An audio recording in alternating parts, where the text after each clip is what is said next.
अचानक परत मोदी साहेब समोर आले. मोदी साहेबांनी सांगितलं थाली बचाओ, हमने थाली बचाई. मोदी साहेबांनी सांगितलं दिवाबत्ती जलाओ, हमने दिवाबत्ती जलाई. मोदी साहेबांनी सांगितलं घंटी बचाओ, हमने घंटी बचाई. हे सब हमने घंटी बचाई. हे करणं जरुरीचं होतं. मोदी साहेबांनी जे निर्णय घेतले अतिशय फायद्याचे होते आणि आपण ते सर्वांनी केलं आणि त्याच्यामुळे खऱ्या अर्थानं भारत त्याच्यातून मुक्त झाला. कोविड पासून आज बघतोय आपण एक चांगला व्हायरस, एक चांगलं त्याच्यावरती कोवॅक्सिन तयार झाली आणि त्याच्यातून जो त्याचा फैलाव झाला होता तो फैलाव कमी झाला. आपण बघतोय त्या ठिकाणी कोविडला ज्यावेळी लॉकडाऊन पडला त्यावेळी मी गावाकडे होतो आणि गावाकडे असताना कामधंदा नव्हता, नोकरी बस त्याच्या असेच आम्ही पत्ते खेळायला गेलो होतो आणि त्यावेळी पोलीस फक्त पोलीसच रोडवरती असायचे.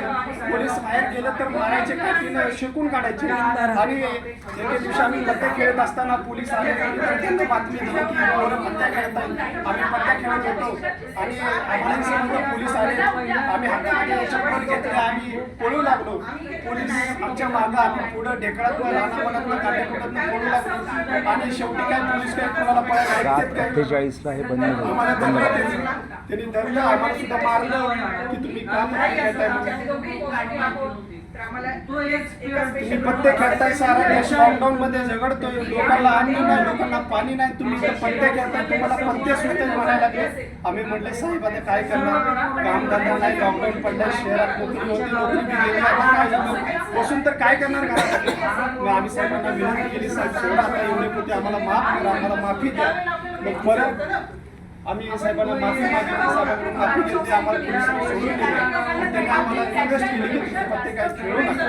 आणि तुम्हाला असं प्रसंग सांगतो, आमच्या शेजारच्या घरामध्ये अचानक एका व्यक्तीच्या पोटामध्ये रात्रीचं दुखू लागलं आणि त्याच्या पोटात दुखू लागलं आणि अचानक दुखत असताना कोविडचं लक्षण आहे ते जाणवलं आणि जाणवत असताना सर्वत्र होता. कोणी कोणाच्या घरी जात नव्हतं, कोणी कोणाला दात देत नव्हतं, कोणी कोणाला दात देत नव्हतं, कोणी कोणाच्या घरी जात नव्हतं. आणि मग अचानकच त्याला गाडी भेटते ना, त्याला दवाखान्यामध्ये कसं पोहोचवायचं, दवाखान्यामध्ये कसं न्यायचं हा मोठा प्रश्न निर्माण झाला. आणि त्यातच सर्वत्र पेशंट असायचे, सर्व हॉस्पिटल चक्का जाम होते, काय करावं काय कळेनासं झालं होतं. त्यांच्या घरचे तर एवढ्या वैताग नव्हते की काय करायचं, काय मार्ग भेटत नव्हता. अशातच एका व्यक्तीला आम्हाला त्या ठिकाणी मदत केली आणि मी होतो पण माझ्याकडे काही नव्हतं, माझ्याच नोकरी नव्हती तर मी कुठनं गाडी देणार हा प्रश्न निर्माण झाला. अशातच एका व्यक्तीने त्याची स्वतःची गाडी दिली, स्वतःची गाडी आम्ही घेतलं, त्या माणसाला घेऊन गेलो, शहरामध्ये गेलो. शहरामध्ये सगळे हॉस्पिटल चक्का जाम होते, काही करायला मार्ग नव्हता.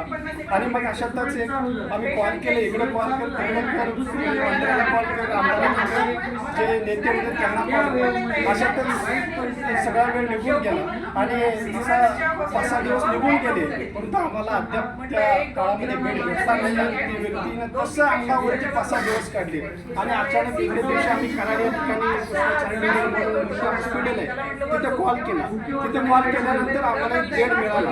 बेड मिळाल्यानंतर त्या ठिकाणी आम्ही तो पेशंटला त्या ठिकाणी घेऊन गेलो, त्या ठिकाणी घेऊन गेलो आणि त्याला बेडची सुविधा उपलब्ध झाली, त्याच्यावरती ट्रीटमेंट झाली आणि 7 दिवसाच्या अंतरावरती त्या पेशंटचा अक्षरशः मृत्यू झाला. जर वेळेअभावी त्याला जर ती सोय आधीच भेटली असते एक आठवडा तर त्याचा प्राण वाचला असता, परंतु वेळेच्या नंतर त्या ठिकाणी पोहोचल्यामुळं आपल्याला त्या पेशंटला त्याच्या जीवाला मुकावं लागलं आणि झाला होता अक्षरशः त्या परिस्थितीमध्ये त्यांच्या घरच्यांच्या दुःखाचा मोठा डोंगर कोसळला आणि दुःखाचा मोठा डोंगर कोसळला आणि म्हणता अक्षरशः घरचे रडू लागले. त्यांना काही कळण्यासाठी आपल्या घरातला कसा पुरुष निघून गेला, आता करायचं काय अशी परिस्थिती त्यांच्यावरती निर्माण झाली.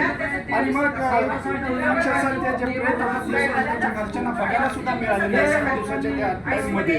आणि मग आम्ही त्यांना कसं समजावून त्यांना त्या परिस्थितीतून बाहेर काढले. अशातच आपण बघतोय त्या गावामध्ये कोविडच्या काळामध्ये जर आपण इमॅजिन केला सर्वांनी तर मायग्रेशन मोठ्या प्रमाणामध्ये काय झालं होतं, लॉकडाऊन पडले होते, लोकांना जॉब नव्हते, तर जगाचा प्रश्न होता. लोकांनी जास्तीत जास्त गावामध्ये मायग्रेशन केलं आणि मायग्रेशन करत असताना लोकांना सोयी सुविधा, जेवणाची पाण्याची सोयी सुविधा मिळत नव्हत्या.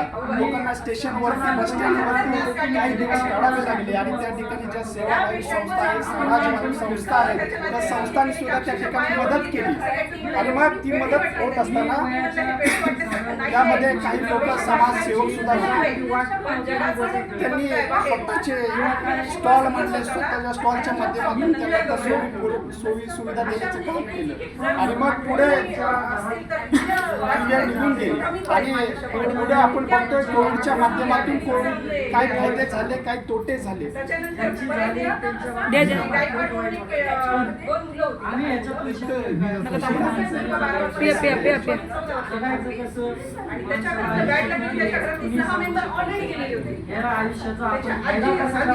तुमची रिअल फिलिंग यायला लागली बघा.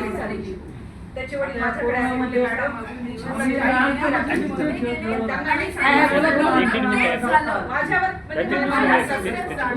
आपण बघतो कोविडचे काही फायदे सुद्धा झाले, काही तोटे झाले, पण तोटे सगळ्यात जास्त. फायदे नगण्य आहेत, तोटे अनेक आहेत. तर फायद्यामध्ये आपण बघितलं तर मोदी सरकारचा जो जनधन योजना, जो एक जनधन नावाची योजना होती, ती प्रत्येकाचं या कोविडच्या ह्याच्यामुळे प्रत्येकाचं बँकेमध्ये अकाउंट ओपन झालं आणि प्रत्येक जण बँकेशी संलग्नित झाला. गावगाड्यातला शेतकरी सुद्धा आज बँकेमध्ये कॅशलेस व्यवहार करतोय, बँकेमध्ये त्याला बँकेचा व्यवहार करू लागले. दुसरं बघितलं तर आपण डिजिटल इंडिया नावाचा जो प्रोग्राम होता, तो सुद्धा कोविडमुळे ऍक्च्युली प्रत्येक जण मोबाईलचा वापर करू लागला. मोबाईलला डिजिटायझेशन ही संकल्पना प्रत्येकाला समजायला लागली आणि मग त्याच्यातून आता आपण बघतोय अलीकडे प्रत्येकाला, कुणाला मुंबईला, एक मिनिट राल, कुणाला मुंबईला, कुणाला दिल्लीला, कुणाला पुण्याला शिक्षण घेण्यासाठी जायची गरज नाही. आपण ऑनलाईन ऍडमिशन घेऊन घर बसल्या त्या ठिकाणी ते शिक्षण घेऊ शकते. सध्या आपण बघतोय UPSCला दिल्लीला क्लास करण्याची क्रेज आहे, UPSCला दिल्लीला क्लास करण्याची क्रेज आहे, परंतु ऑनलाईन शिक्षणाच्या माध्यमातून, ऑनलाईन कोर्सेसच्या माध्यमातून तिथं जाऊन खर्च करण्यापेक्षा आपण घर बसल्या त्या ठिकाणी ते शिक्षण घेऊ शकतो.